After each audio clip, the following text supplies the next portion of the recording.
సరికి సరి.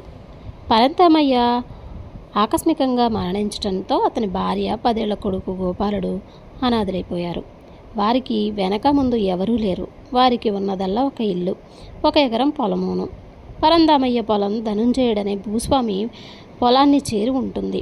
పరందామయ్య బతికినంత కాలము అతని రెక్కల కష్టంతో బతికిన పరందామయ్య భార్య ఇప్పుడు నిస్సహాయురాలు కావడం చేత ధనుంజయుడు ఆమెకున్న ఎకరం పొలానికి మామూలు కన్నా ఎక్కువ ధర ఇస్తానని మాట ఇచ్చి దాన్ని తన పొలంలో కలిపేసుకున్నాడు.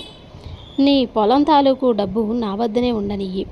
ఆ డబ్బును వడ్డీకి తిప్పి నీకెప్పుడు కావాలంటే అప్పుడు ఇస్తాను. ఈలోగా నీ కొడుకు పెద్దవాడవుతాడు. డబ్బు నీ దగ్గర ఉంటే నిన్నందరూ మోసం చేస్తారు అన్నాడు ధనుంజయుడు. పరందామయ్య భార్య ఈ మాటలు నమ్మి డబ్బు ధనుంజయుడి వద్దనే ఉండనిచ్చింది. తన శరీర కష్టంతో కొడుకుని చదివించింది. కాలక్రమాన గోపాలుడు పెద్దవాడై బస్తీకి పోయి పెద్ద చదువులు చదవాలనుకున్నాడు. అందుకు డబ్బు అవసరం కనుక పరందామయ్య భార్య ధనుంజయుడిని డబ్బు అడిగింది. నీ డబ్బేమన్నా నా దగ్గర దాచావా? నీకెందుకు డబ్బు ఇయ్యాలి అని ధనుంజయుడు ఆమెను అడిగాడు.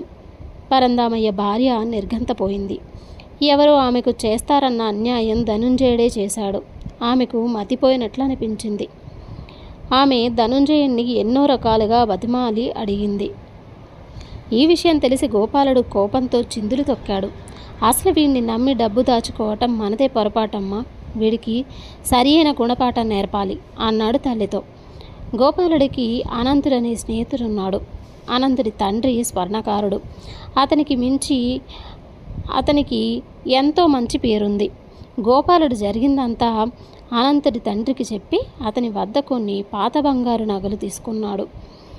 ప్రతిరోజు సాయంకాలం వేళ ధనుంజయుడి వద్దకు ఊళ్ళోని పెద్దలు వచ్చి లోకాభిరామాయణం మాట్లాడుతూ ఉంటారు. అలా 10 మంది ఉన్న సమయంలో గోపాలుడు నగలతో సహా ధనుంజయుడింటికి వచ్చాడు. ధనుంజయుడు గోపాలుడిని చూసి కంగారు పడ్డాడు. 10 మందిలోనూ డబ్బు విషయం అడిగి తనని అల్లరి పెడతాడేమోనని. కానీ గోపాలుడు ఆ సంగతే ఎత్తక తనతో తెచ్చిన నగలు ఊరి పెద్దలందరూ చూస్తుండగా ధనుంజయుడి ముందు పెట్టి, ఇవి మా తల్లిగారివి పాత నగలు. నాకు డబ్బు అవసరమయ్యి వీటిని మీ వద్ద తాకట్టు పెట్టడానికి తెచ్చాను. నా చదువు నిమిత్తం డబ్బు అప్పు ఇయ్యగలరా అని అడిగాడు. నగలు చూసి ధనుంజయుడు కళ్ళు మెరిశాయి. అన్ని మేల్మి బంగారు నగలు. ఎంతో కొంత గోపాలుడి చేతిలో పెట్టి వాటిని కూడా కాజేయొచ్చని చెప్పి ఆశ కలిగింది ధనుంజయుడికి.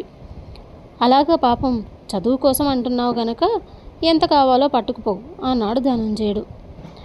అందరి ముందు తన ఉదారత చాటుకుంటూ చెప్పాడు. 500 ఇయ్యండి చాలు అన్నాడు గోపాలుడు. ధనుంజయుడు వాడికి డబ్బిచ్చి పంపేశాడు. మర్నాడు అతను ఆనందుడి తండ్రిని పిలిచి నగల నాణ్యత చూడమన్నాడు.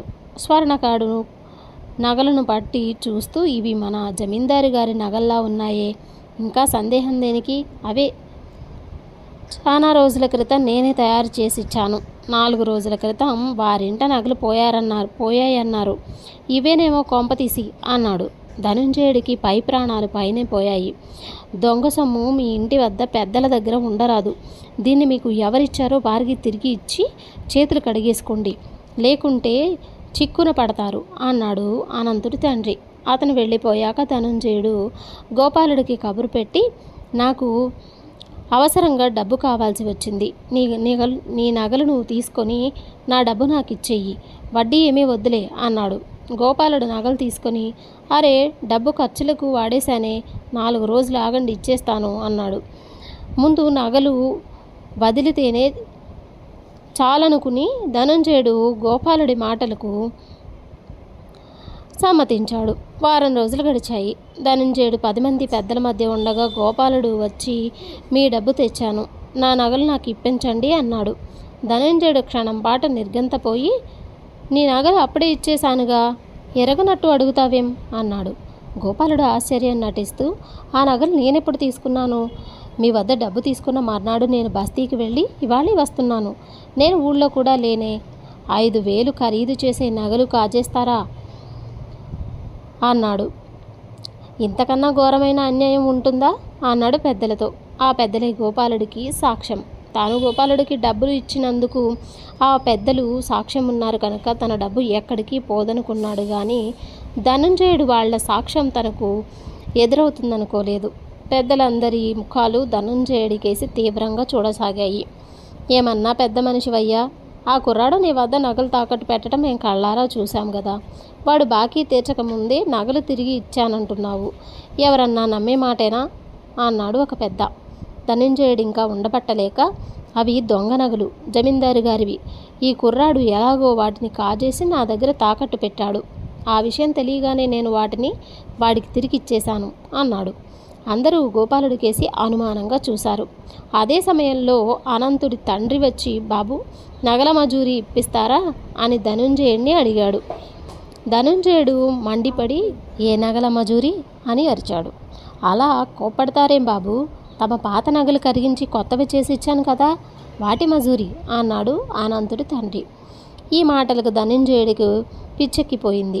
జరిగిన మోసం అర్థమైంది కూడా. కానీ ఏం చేయగలడు? ఈ స్వర్ణకారుడే ఆ నగలు దొంగ నగలని భయపెట్టి గోపాలుడికి తిరిగి ఇప్పించాడని చెబితే ఎవరూ నమ్మరు. స్వర్ణకారుడి మజూరీ ఎగగొట్టడానికి తాను ప్రయత్నం చేశాడనుకుంటారు. గోపాలుడు తాముడు చేస్తుండగా ఇచ్చిన పాత నగలను స్వర్ణకారుడి చేత కరిగించి కొత్త నగలు చేయించుకున్నాడని ధనుంజయుడి గురించి అక్కడ చేరిన వారందరికీ నమ్మకం కుదిరింది. ఇంతకాలము నువ్వు మోతుబరివని, పెద్ద మనిషివని గౌరవించాం. కానీ నువ్వు ఇలాంటి మోసాలు చేస్తావనుకోలేదు.